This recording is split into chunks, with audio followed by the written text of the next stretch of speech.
Asia കപ്പിനുള്ള Indian ടീമിനെ പ്രഖ്യാപിക്കാനിരിക്കെ ശുഭ്മാൻ ഗില്ലിന്റെ ടീമിലെ സ്ഥാനവുമായി ബന്ധപ്പെട്ട അനിശ്ചിതത്വം. സമീപകാലത്ത് ടെസ്റ്റിലും ഏകദിനത്തിലും പുറത്തെടുത്ത മികവ് കാരണം ഗിൽ T20 ടീമിന്റെ ക്യാപ്റ്റൻ സ്ഥാനത്ത് എത്തിയേക്കുമെന്ന് റിപ്പോർട്ടുകൾ ഉണ്ടായിരുന്നു. എന്നാൽ ഇത്തരം അഭ്യൂഹങ്ങളിൽ യാതൊരു സത്യവുമില്ലെന്നാണ് ഇപ്പോൾ പുറത്തുവരുന്ന റിപ്പോർട്ട്.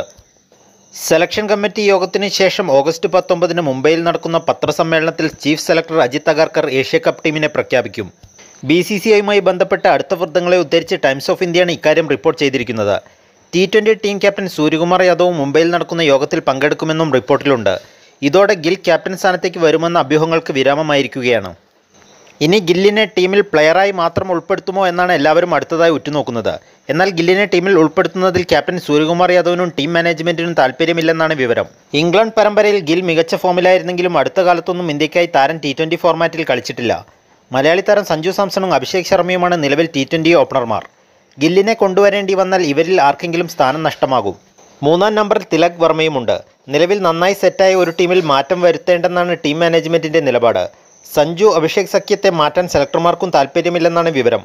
2024 ജൂലൈയിലാണ് ശുഭ്മാൻ ഗിൽ അവസാനമായി ഇന്ത്യക്കായി T20 കളിച്ചത്. അതേസമയം യശസ്വി ജയ്സ്വാളിനോട് റെഡ് ബോൾ ക്രിക്കറ്റിൽ ശ്രദ്ധ കേന്ദ്രീകരിക്കാൻ ആവശ്യപ്പെട്ടിട്ടുണ്ടെന്നും റിപ്പോർട്ടിൽ പറയുന്നു. അതിനാൽ തന്നെ ഏഷ്യ കപ്പ് ടീമിൽ താരത്തിന് ഇടമുണ്ടായേക്കില്ല.